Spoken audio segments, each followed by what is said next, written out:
Beaucoup plus tard en saison, je reprends le chemin pour essayer de filmer un héron. C'est bon, il est au rendez-vous, mais malheureusement il y a trop de feuilles qui me gênent pour mieux le filmer. Il ne restera plus qu'à revenir un autre jour.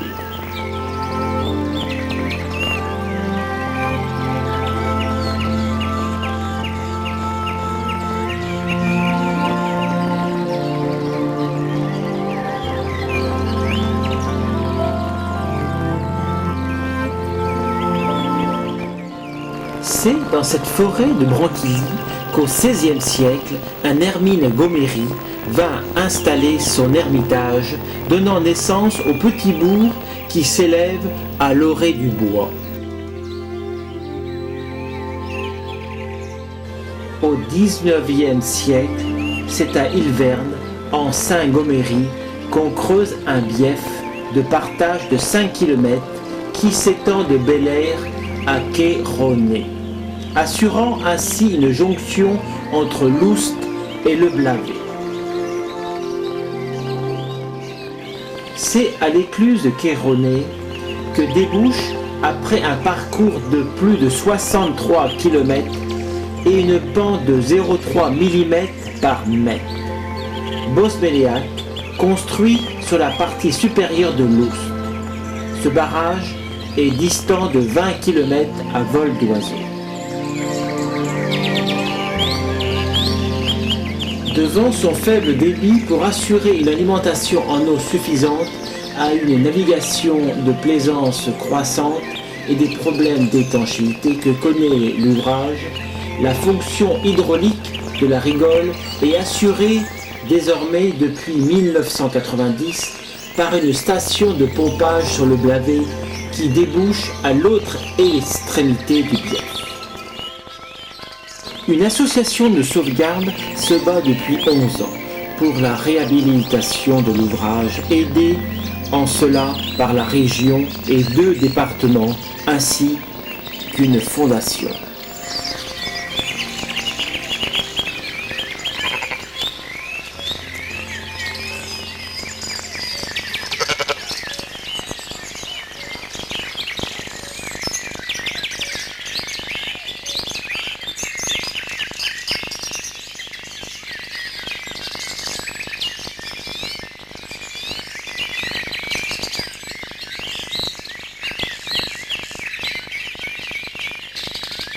Ce patrimoine est en phase de devenir, avec le barrage de Bosbeléac, l'épine dorsale du tourisme vert et le trait d'union entre le tourisme rural et fluvial des pays d'accueil des Rohan, de l'Oudéac, de Guérédan et du Coron.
Le vieux pays des moulins au Pont-Aven, ville de renom, 14 moulins, 15 maisons.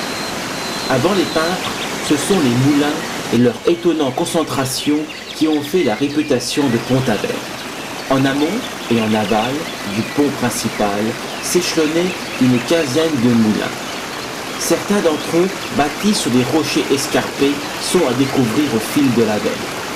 Cette rivière, fil d'eau rapide qui descend des montagnes noires, voit sa course ralentir par d'énormes blocs de granit formant des barrages naturels.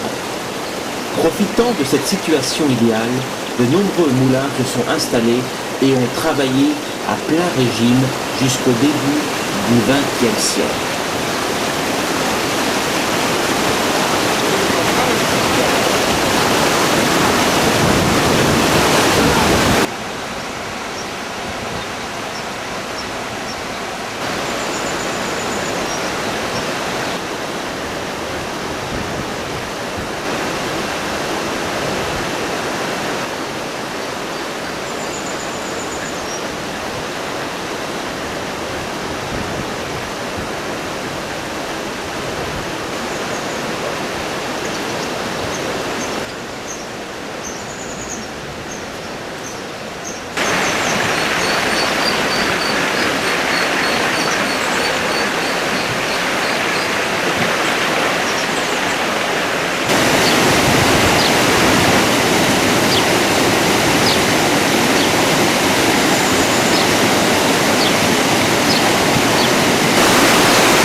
L'endroit a été très fréquenté par les peintres. Autour de Gauguin s'est formée vers 1888 l'école de Pont-Aven. Gauguin s'adonne tardivement à la peinture après avoir été marin et employé chez un agent de change. Il a 38 ans lorsque, influencé par les impressionnistes et surtout Pissarro, il choisit de se consacrer à son art.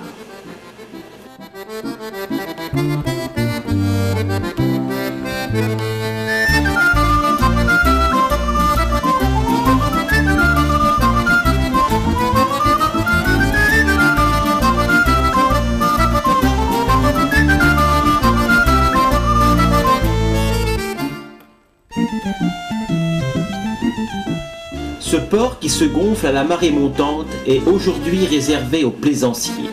Il fut, dès le XVIIIe siècle, une source de prospérité pour ce pays.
À quelques battements d'ailes de Pont-Aven, la petite station littorale de Nevez abrite un joyau, des joyaux, les jardins de Rose Pico. D'inspiration méditerranéenne, anglaise ou japonaise, ces écrins de verdure d'où jaillit une palette de couleurs et d'odeurs sont comme d'autant d'Éden féeriques qui, de ruisseaux en cascade, font couler leur petite musique du bonheur. Voici un lézard vert, plutôt assez rare chez nous. Il grimpe volontiers dans les buissons et arbres et peut nager à l'occasion. Cet animal mord fortement quand on le manipule. C'est un animal très sensible à la température qui détermine en grande partie son activité, surtout diurne.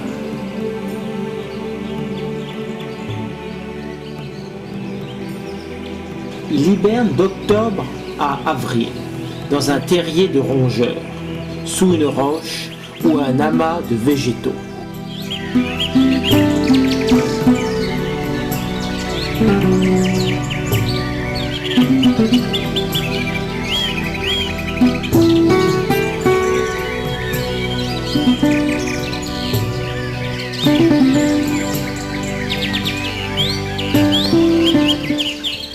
Le spectacle est végétal, un spectacle à nul autre pareil que ses concepteurs ont peint à la manière d'une gigantesque toile impressionniste.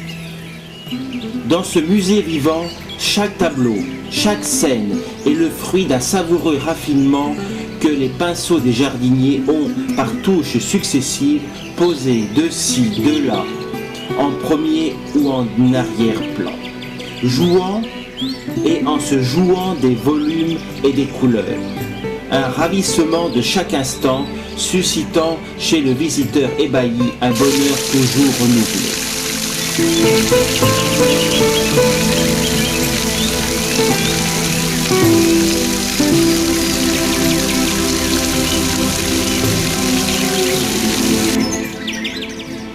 Ce bonheur botanique, on le doit à un couple de médecins, Anne et Remo Kazmarek. Durant les années 90, ils n'ont pas ménagé leur effort pour réunir 17 hectares d'anciennes parcelles agricoles en friche, qu'ils ont complètement métamorphosées avec l'aide du pépinière Jean Renaud, père de Anne et fondateur du jardin des Renaudis en Mayenne. Soutenu par les fonds européens, ce véritable travaux d'Hercule, 2500 mètres de talus, 60 km de tuyaux d'irrigation, 30 000 plants installés, ont nécessité la collaboration d'une soixantaine d'entreprises et aussi des spécialistes venus de Californie.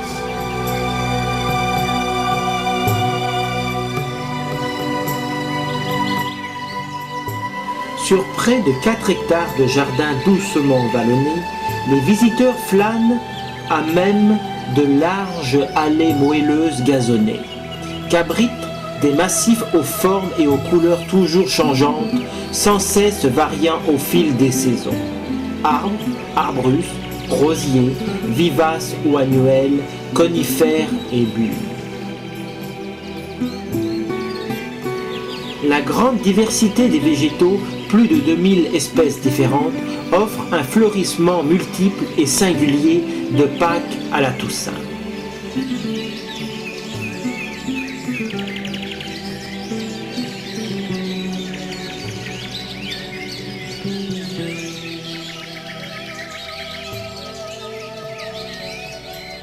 On l'aura compris ici, rien n'est tiré au cordeau, pas de fléchage, ni de sens de la visite. Ici, on se laisse porter au gré de ses inspirations, de ses découvertes inopinées, et elles sont nombreuses.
Nous voici dans le hameau de Kerasquet.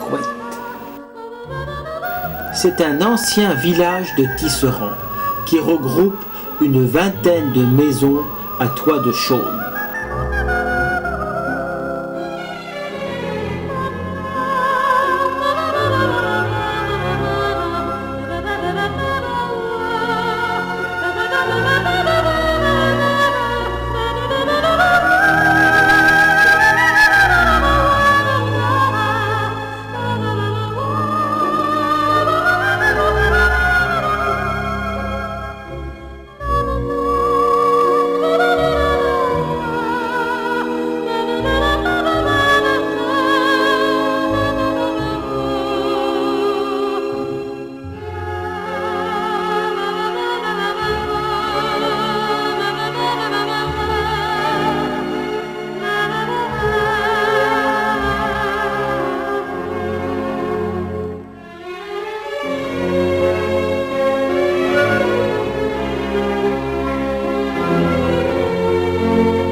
Cette petite ville est joliment située au confluent de l'Élé et de l'Isole, qui forment la Laïta.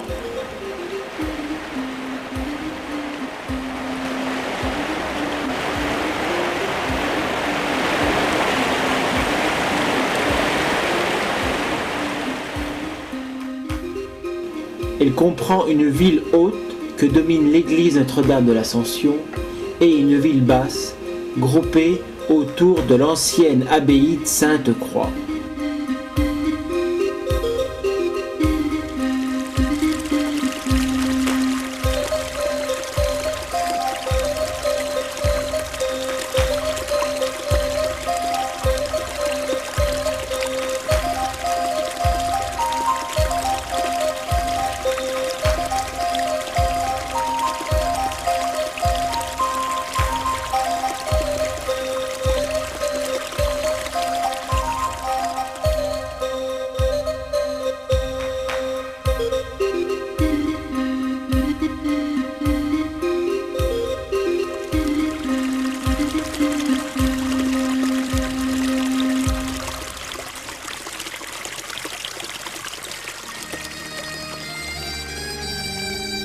Cette chapelle est un bel édifice du XVe siècle.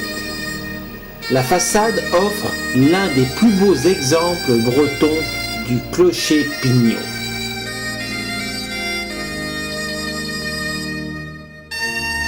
À l'intérieur, le jubé, véritable dentelle de bois, 1480, et une œuvre de l'art flamboyant.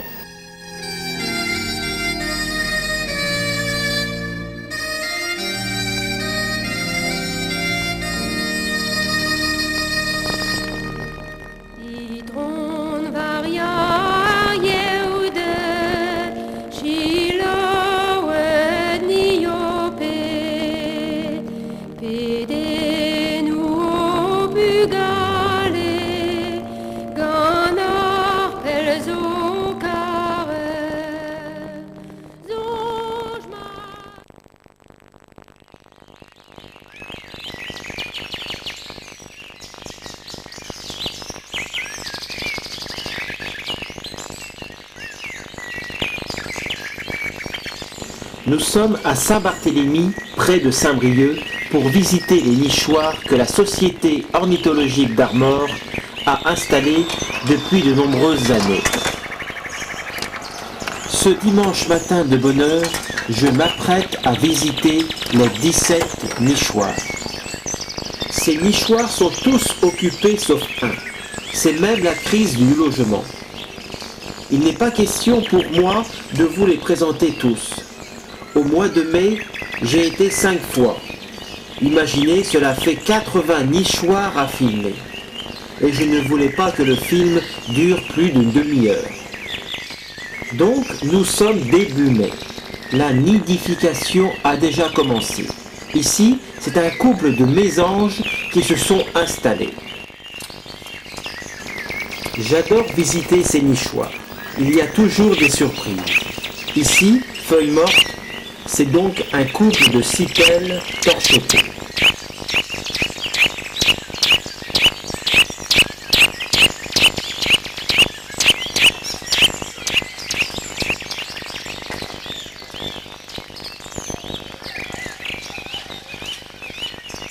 Plus loin, 9 œufs de mésanges charbonnières. Regardez ce nid, il est vraiment magnifique.